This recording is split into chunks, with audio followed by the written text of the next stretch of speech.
Orlando has had 6.9 months of housing supply, favoring buyers moderately.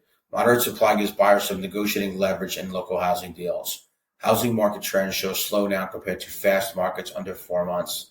Buyers have increased options due to available inventory across neighborhoods. Orlando remains a favorable market for buyers seeking opportunities.